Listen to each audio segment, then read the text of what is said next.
हाय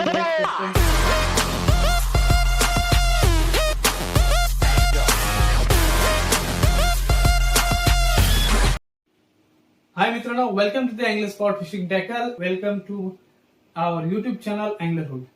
तर मित्रांनो, आज तुमच्या भेटीला आलोय कारण आपण लाईट आणि लाईट स्पेक्ट्रम काय ते शिकणार आहे आणि मासे कसे ह्या लाईट स्पेक्ट्रमला बघतात, त्यांचं विजन काय असतं ते ह्याच्यामध्ये मी तुम्हाला सांगणार आहे मित्रांनो. तर आपण कलर वाईज जर घेतलं तर काही कलर्स आहेत ते वरच्या सरफेसला, बॉटम पासून वरच्या सरफेसला चांगल्या प्रकारे दिसतात मित्रांनो, आणि त्याच्यानंतर ते फेड होत जातात. जशी जशी त्यांची डेप्थ वाढते तसे तसे फेड होत जातात. त्याच्यामुळे तुमची टार्गेट आहेत ते चेंज होत राहतात मित्रांनो. जेव्हा मित्रांनो तुमची टार्गेटेड स्पीसीज एक पर्टिक्युलर लेवलला असते, तर त्या लेवलला आपल्याला कुठल्या कलरचा लूर वापरायचा आहे त्याच्याबद्दल तुम्हाला हेल्प मिळणार आहे मित्रांनो. तर ह्याच्यामध्ये सर्वात मोठी गोष्ट तुमच्या लूरची ऍक्शन आणि तुमच्या लूरचा कलर. कारण जेव्हा तुम्ही डीप सी मध्ये जाता, तर डीप सी मध्ये जाताना तुमच्या लूरचा कलर खूप डिपेंड करतो मित्रांनो, तुम्हाला काय स्ट्राईक होईल आणि काय होईल.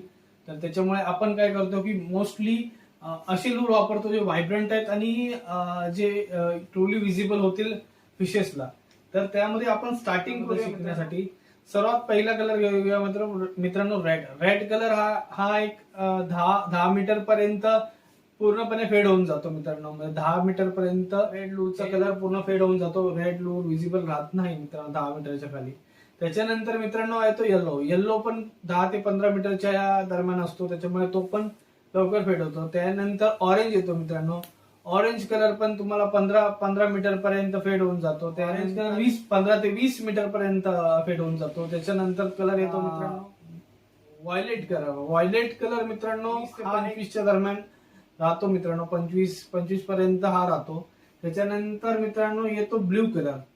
तर मित्रांनो हा एकच कलर आहे या सगळ्या लाईन मध्ये, पूर्ण व्हायलेट आणि ब्ल्यू कलर. मित्रांनो हे दोन कलर आहेत ना, ते 50+ चालू शकतात. म्हणजे जेव्हा तुमची डेप्थ 50+ जाते तेव्हा तुम्हाला हे करू शकतात. मेनली आपण कोकणात 50+ टार्गेट करत नाही, जे आपल्या काही किल्ले नव्हते आहे तिथे आणि बाकीच्या काही डीप ठिकाणी आपण जाऊन हे टार्गेट करतो मित्रांनो. बट मोस्टली असं कोणी टार्गेट करत नाही. तरी पण तुमचा ब्लू कलर हा ट्रुली विजिबल आहे डीप वॉटर मध्ये. म्हणजे तुम्हाला एक तुमच्या इन्व्हेंटरीमध्ये ब्लू कलर तुम्हाला ठेवायचाच आहे. त्याच्याच बरोबर तुम्ही जर टार्गेट तुमचं सरफेसच्या जवळ असेल, 10 मीटरच्या अंडर सरफेस तुमचं टार्गेट असेल, तर तुम्ही रेड, ऑरेंज आणि येल्लो कलर वापरू शकता. त्यानंतर जे व्हायलेट कलर आहे ते तुम्ही डीप कलर आहे तो प्रत्येक सेक्शनला चालू शकतो मित्रांनो. तो लक्षात ठेवा, इन्व्हेंटरी मध्ये एक तरी ब्लू असायला हवा. तुमच्या इन्व्हेंटरीमध्ये एक तरी ब्लू कलर असायला हवा. तर मित्रांनो मी तुम्हाला एक चार्ट दाखवणार आहे या व्हिडिओच्या मध्यात. तर तुम्ही असा जो त्या चार्ट आहे तो बघू शकता मित्रांनो. तर त्या चार्ट मध्ये प्रॉपरली मी तुम्हाला दिलेलं आहे की किती लेवल पर्यंत किती मासा हे करू शकतो मित्रांनो. तर तो चार्ट नक्कीच बघा मित्रांनो. 2 मिनिटं थांबा, पॉज करा, तो चार्ट बघा. कारण मित्रांनो त्या छोट्याशा गोष्टीवरून तुमच्या फिशिंग मध्ये खूप रेव्होल्युशन होणार आहे मित्रांनो. सेम ठिकाणी तुम्ही जेव्हा हे करता तेव्हा हे एवढं मॅटर करत नाही मित्रांनो. इझिली माशाला ते दिसतं. पण ह्याच्यामध्ये दुसरी गोष्ट आहे मित्रांनो, ती तुम्हाला मला समजवायची आहे. म्हणजे तुम्ही ज्या टाइमाला सनलाईट चालू होते आणि जेव्हा संध्याकाळचे टाइम असतो त्या टाइमाला काय होतं की माशाला तुमचा लूर प्रॉपरली दिसतो, कारण सनलाईट एक साईडला असतो त्याच्यामुळे. आणि जे गोल्डन आवर्स त्याच्यामध्ये फिश बाईट चांगला करतो मित्रांनो.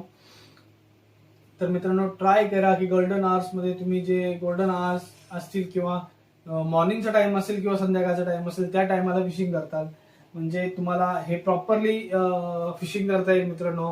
तुम्हाला माहिती कशी वाटली मला मित्रांनो नक्की कमेंट करून कळवा आणि अँगलरहुड चॅनलला सबस्क्राईब करा.